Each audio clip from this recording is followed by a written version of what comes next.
Kulanti wacan daawadayaal kusoo dhawaada wararkii ugu dambeeyay gobolka Tigreega iyo dowladda Itoobiya dagaalkii ba'naa u dhexeeyay islamarkaana wararkii ugu dambeeyay aad kala socotaan shabakada warbaahinta Glangal Media.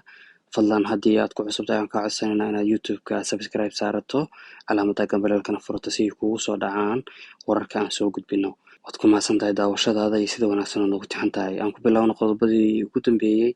Dowladda waddanka Itoobiya ayaa sheegtay inay kooxda TPLF ay dhabarka ka jebiyeen islamarkaana dowladda ayaa aad ugu tiiqtiiqsatay in kooxda TPLF ay dagaaladii ka socday gobolka Wollo ay agtamariyeen fariisimihii iyo meelo ay u yaaleen hubka culculus oo ay TPLF ku garaacayday furimaha dagaalka. Dowladda Itoobiya ayaa sheegtay in ay sii wadi doonto sifaynta kooxda iyo sidii looga saari lahaa deegaanada Canfarta iyo Amxaarada oo ay soo galeen. Ilo xog ogaal ah oo la hadlay wakaaladda wararka Reuters ayaa sheegay in kooxda TPLF ay xasuuq ka geysatay gobolka Amxaarada. Markii dowladdu la wareegtay gobolka Amxaarada ayaa waxaa soo baxay dad badan oo xitaa loo diiday inay murugoodaan oo la yiri xitaa uma ooyi kartaan eheladiina.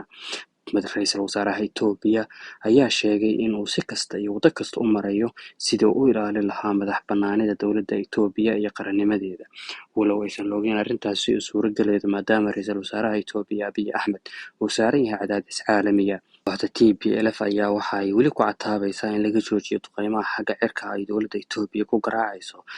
Dowladda Turkiga ayaa la sheegay inay weli hawada ka taageerayso xukuumadda Abiy Ahmed uu hogaamiyo.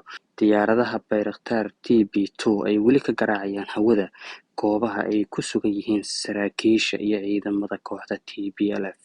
Haddaba hogaamiyaha kooxda TPLF oo la hadlay wakaaladda warbaahinta AFP ayaa sheegay in uu weli u furan yahay xabad joojintii ay dowladda Itoobiya ugu baaqeen inay joojiso duqeymaha xagga cirka ay wado. Walow arrintaas aan la ogeyn sidii u suuragelaydo dowladda Itoobiyana ay sii wado guulaha ay ka gaaraydo dagaalka. Kooxda ayaa hadda waxay wajahaysaa cadaadis xooggan oo kaga imaanaya dowladda Itoobiya. Dhanka kale, xuduudda waddanka Suudaan ayaa lagu soo sheegayaa in dagaal ba'an uu ka dhex maray ciidamada dowladda Suudaan iyo kuwa Itoobiya. Gobolka Alfaqasha ayaa la sheegay in dowladda Suudaan Itoobiyaan ah ayaa sheegay in halkaas uu ka qarxay dagaal aad u xooggan walow ay jiraan hub iyo gaadiid la kala qabsaday. Dhimasho iyo dhaawac ayaa jirta ilaa iyo hadda ma jirta maadaama isgaarsiinta goobtu ay yar tahay khasaaraha inta uu la egyahay, balse waxaa la sheegay in dagaalkaasi uu socday ilaa iyo shalay iyo 24 saac ee lasoo dhaafay walow weli furimihii laisku hor fadhiyo. Dowladda waddanka Suudaan ayaa qabsatay dhul aad u weyn oo lagu qiyaasay ilaa 100 kiiloomitir oo isku wareeg ah oo la sheegay inay yihiin dhul beereed ay dowladda Itoobiya horey uga haysatay dhulka Suudaan. Suudaan oo ka faa'iideysanaysa qalalaasaha ka socda waddanka Itoobiya ayaa dhulkaasi gashay waxayna qabsatay dhul badan oo dhul beereed ah waxaana halkaa degan dad Itoobiyaan ah waxaana dowladda Suudaan ay dhulkaasi ku darsatay waddankeeda iyadoo weli lagu muransan yahay. Dhulkani ayaa la sheegay in dowladda Itoobiya ay qabsatay 1974. Fursadan oo ay ka faa'iideysanaysay dowladda Suudaan ayay dhulkaas la wareegtay waana gobol la yiraahdo Alfaqasha.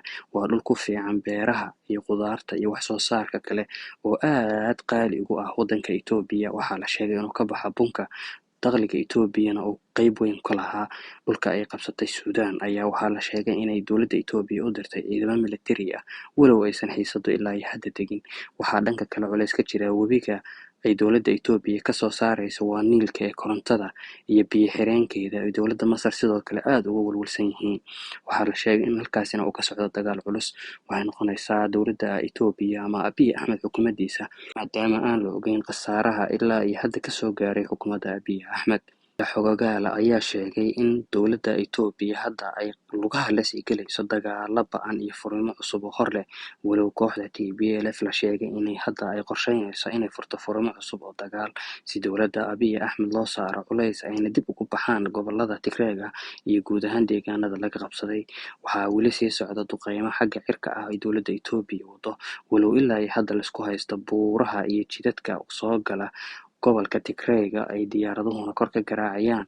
Waxaa hadda yar gargaarka iyo isbitaalada dhaawacyada la dhigay iyadoo lasoo sheegaya in isbitaalada ay daawadu gabaabsi ka tahay iyo cuntada intuba.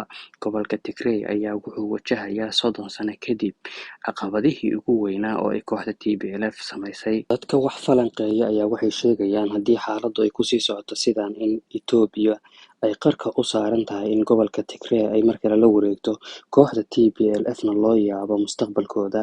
Waxaa muuqata in kooxda TPLF ay hadda wajahayso cadaadiskii ugu weynaa tan iyo markii dagaalku qarxay. Fadlan muuqaalka la wadaag saaxiibada, sheerna dheh.